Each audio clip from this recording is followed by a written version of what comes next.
We're just a few days away from Apple's Worldwide Developers Conference, and while anticipation is already building for the next iOS release, the most headline-grabbing development right now surrounds the iPhone 17. So let's dive in. First off, let's discuss wireless charging. A newly surfaced image of Apple's MagSafe charger is generating significant attention, as it hints that Apple may unveil 50W wireless charging support for the iPhone 17. That's a major upgrade compared to previous versions. Now, there's increasing speculation that the iPhone 17 Pro Max could become the thickest iPhone Apple has produced in years. That might seem like a regression, but realistically, it probably indicates that Apple intends to include a larger battery to accommodate the upgraded charging capabilities.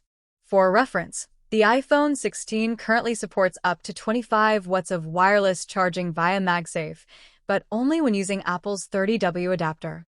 So, if this new MagSafe charger handles 50W, Apple could well introduce a new 50W or higher power adapter alongside it. But with this level of wireless charging output comes one major concern: overheating. High-speed wireless charging at elevated wattages typically produces a lot of heat, which may impact long-term battery health. There's no verified leak showing the iPhone 17's internal structure yet, but plenty of reports suggest Apple could incorporate enhanced cooling components, possibly thermal pads or redesigned coils, to dissipate heat efficiently, especially given the powerful A19 chip expected inside. We'll keep you updated on this. Be sure to subscribe and give a thumbs up so you don't miss anything.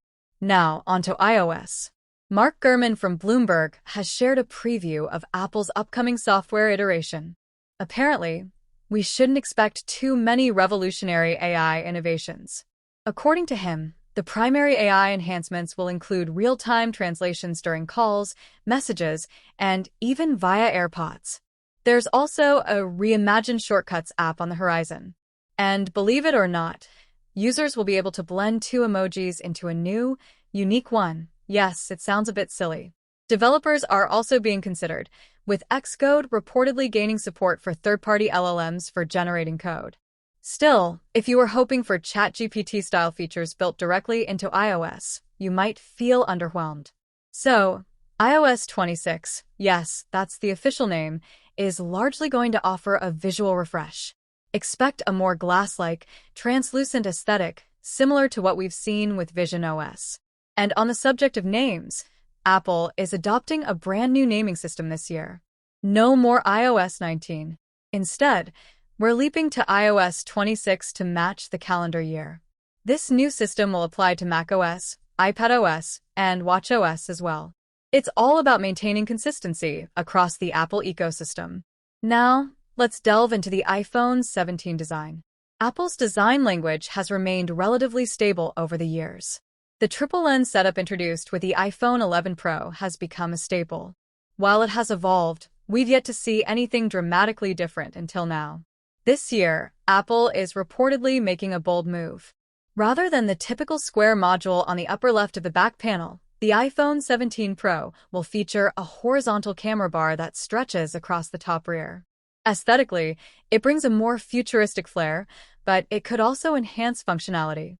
Based on what's been leaked, the camera bar will house 3 lenses on the left, with a flash and LiDAR sensor positioned on the right. It's already drawing comparisons to recent Google Pixel designs, though Apple's approach looks more refined and better integrated with the chassis. There's currently no evidence that the camera bar will include extras like a mini display for alerts or battery status, but enthusiasts are certainly speculating. Either way, this redesign will make the iPhone 17 stand out instantly and could inspire a new design standard for future iterations. Beyond the camera bar, the rest of the phone's design remains familiar. If you've seen the iPhone 16 Pro, expect to see the dynamic island still sitting atop the screen. It's not shrinking this time. And those rumors about under-display cameras and sensors? Not happening yet. USB-C continues as the standard connector, and the action button introduced with the iPhone 15 Pro is staying put. What might change, though, is the chassis material. Multiple reports indicate Apple might switch from titanium to aluminum to reduce weight, although this could be limited to specific models, like the rumored iPhone 17 Air. Yes, the iPhone 17 Air appears to be legitimate. It's anticipated to be a slimmer, lighter option aimed at users who prioritize portability. Early CAD files show a 6.55-inch display, larger than the regular Pro, but smaller than the Pro Max. It may also boast ultra-slim bezels and a return to flat edge-to-edge frames reminiscent of the iPhone 12 era. Now, under the hood, the iPhone 17 Pro and Pro Max are shaping up to be true performance leaders. Apple is set to introduce the A19 Pro chip, built on the second-generation 3nm process. That translates to superior performance and energy efficiency. Apple has already demonstrated the prowess of its chips with the M series in MacBooks and iPads, and now that same elite capability is coming to iPhones. Additionally, the Pro models will jump from 8GB to 12GB of RAM, which is substantial.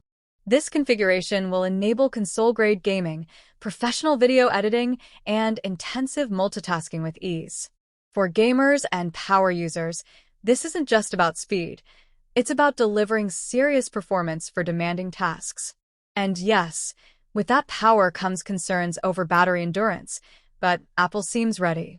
As mentioned, the iPhone 17 Pro Max could be the thickest iPhone in recent memory, and that extra space likely accommodates a larger battery. That translates to longer gaming sessions, extended 8K video recordings, and generally less anxiety about your battery draining before the day ends. And let's face it, most people won't mind a bit of added thickness for those benefits. Speaking of 8K recording, let's touch on the camera enhancements. This year's telephoto lens is receiving a major sensor upgrade from 12MP to 48MP. That alone is impressive, but with it, Apple is expected to introduce 10x lossless zoom. That's double what's available on the iPhone 16 Pro Max. Let's return to iOS 26. Internally, Apple refers to it as aiming for a smoother, more visually immersive interface. Think system-wide transparency effects, floating multitasking cards, rounded app icons, and widgets that adapt in real time to user behavior. It's part of Apple's broader vision to create a unified experience across iPhone, iPad, and Mac. The goal is seamless transitions between devices, making users feel they're within a single ecosystem, not separate platforms. Finally, regarding the naming change, Apple is officially retiring the old iOS numbering format. We've gone from iOS 1 through iOS 18, and now we jump to iOS 26. While it might seem odd initially, it actually aligns with the current year and streamlines brand coherence across platforms. It's quite similar to Microsoft's decision-making with Windows. But what's been unveiled so far is already thrilling. So, which iPhone 17 upgrade excites you the most? The phenomenal telephoto boost, the bold new look, or the raw horsepower of the A19 chip? Share your thoughts in the comments. And keep watching. We'll be covering every announcement from Apple's Developers Conference as soon as it happens.